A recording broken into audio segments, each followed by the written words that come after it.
இன்னைக்கு திருவொற்றியூர் இருக்கிற பாபா கோயிலுக்கு தான் நான் போயிருந்தேன். இங்கே பார்த்தீங்கன்னா, அந்த வாசல்லயே பூக்காரம்மா இருப்பாங்க. அவங்க எனக்காக ஒரு பூவும் குடுத்தாங்க. அதையும் வாங்கிட்டு, பாபாவுக்கும் கொஞ்சம் பூ வாங்கிட்டு, நான் வந்து உள்ள போனேன். இந்த கோயில் ரொம்ப சின்ன சந்துல தாங்க இருக்கும். ஆனா, உள்ள பார்த்தீங்கன்னா, ரொம்ப பிரம்மாண்டமா இருக்கும். நான் போற டைம் கிரவுண்ட் ஃப்ளோர்ல வந்து ரொம்ப கூட்டமா இருந்ததுனால, நான் முதல்ல ஃபர்ஸ்ட் ஃப்ளோர் போயிட்டேன். அங்க பாருங்க, அந்த என்ட்ரன்ஸ்லயே பாபாவோட ஃபோட்டோ ரொம்ப பிரம்மாண்டமா இருக்கும். ஒவ்வொரு ஃபோட்டோக்கு பக்கத்துலயும் பார்த்தீங்கன்னா, பாபாவோட பாதம் வந்து வச்சிருப்பாங்க. நம்ம அதையும் வந்து கும்பிட்டுட்டு, நம்மளால முடிஞ்ச பூவோ, என்னவோ நம்ம வந்து கட்டி கொண்டு போய் நம்ம வச்சிரலாங்க.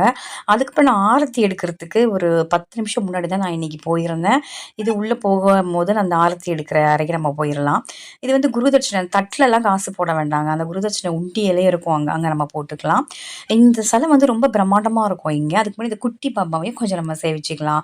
அந்த பாத்துக்கு ஒரு பூ வச்சுட்டு, சிலைய பார்த்தீங்கன்னா உங்களுக்கே தெரியும். ரொம்ப பிரம்மாண்டமா நல்லா பெருசா இருக்கும். ஆக்சுவலா ஃபர்ஸ்ட்டு கிரவுண்ட் ஃப்ளோர்ல தான் இந்த கோயில் இருந்தது. இந்த சிலைய மேல ஏத்தும்போது நானே பார்த்தேங்க. நல்லா கயிறெல்லாம் கட்டி ரொம்ப பயபக்தியோட ஏத்துனாங்க. ரொம்ப அழகா இருப்பாரு பாபா. பார்க்கும்போதே மன நிறைவா இருக்கும். நான் ஆரத்தி பாடலுக்கு ஒரு 10 நிமிஷம் முன்னாடி போனதுனால தீபாரதனலாம் என்னால பார்க்க முடிஞ்சது. அந்த தீபாரதன காமிச்சு விடுறது, அதுக்கப்புறம் அந்த பாபாவோட பாடல்லாம் இங்க இன்னொரு விசேஷம் என்னன்னு கேட்டீங்கன்னா, நெறைய கோயில்ல பாபாவோட ஆரத்தி பாடல் வந்து ஹிந்தில தான் நம்ம வந்து பார்க்க முடியும். ஆனா, இங்க பார்த்தீங்கன்னா, ஃபுல் அண்ட் ஃபுல் உங்களுக்கு தமிழ்லயே கேட்கலாங்க. அந்த ஆரத்தி பாடல்லாம் கேட்கும்போது ரொம்ப மனசு நிறைவா இருக்கும். இப்ப நம்ம தீபாரதியும் எடுத்தாச்சு. அதுக்கப்புறம் பார்த்தீங்கன்னா, அந்த பாபாவோட பாதம் இருக்கும் இல்லையா?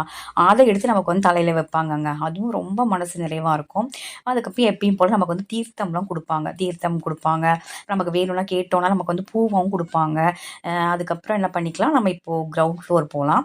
ஆனா, இன்னைக்கு என்னன்னு தெரியல, காணும் பொங்கல் அப்படிங்கிறதுனால குட்டீஸ்லாம் நெறைய பேர் கிரவுண்ட் ஃப்ளோர் ஃபுல்லா நெறஞ்சிருந்தாங்க.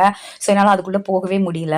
நம்ம இப்ப ஆக்சுவலா போறது எங்கன்னு கேட்டீங்கன்னா, என்ட்ரன்ஸ் அதாவது நம்ம கோயிலுக்குள்ள வருவோம் இல்லைங்களா? அந்த என்ட்ரன்ஸ் ரூம் தான் இப்ப நம்ம போறோம். இது நம்ம கோயிலுக்குள்ள நுழையும் போதே ஃபுல் அண்ட் ஃபுல் பாபாவோட சிலைகள் இருக்கும்.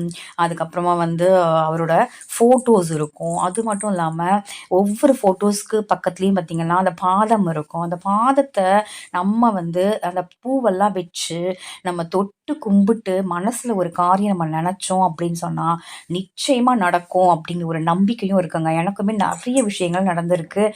முடிஞ்சா திருவொற்றியூர்ல இருக்கிற இந்த கோயிலுக்கு வந்து நீங்க ஒரு தடவ போய் பாருங்க. ஆரத்தி பாடல்லாம் ரொம்ப விசேஷமா இருக்கும். கண்டிப்பா அன்னதானமும் இருக்குங்க. இங்க பாருங்க பாபாவோட அற்புதங்கள பத்தி விளக்கக்கூடிய அந்த சுவர்ல வைப்பாங்க இல்லையா? அதெல்லாமே ரொம்ப அழகா வந்து இங்க வந்து மாட்டி வச்சிருப்பாங்க. இதெல்லாம் பார்க்கறதுக்கே ரொம்ப அழகா இருக்குங்க. பாபா எப்படி இருந்தாங்க? அது எல்லாமே நம்ம தெரிஞ்சுக்கலாம். எனக்கு வந்து வாரம் வாரம் போகணும்னு ரொம்ப ஆசை. எனக்கு டைம் இல்லாதனால கண்டிப்பா மாசத்துல ஒரு தடவையாவது நான் இங்க போயிடுவேங்க. வீடியோ பிடிச்சிருந்ததுன்னா லைக் அண்ட் ஷேர் பண்ணுங்க.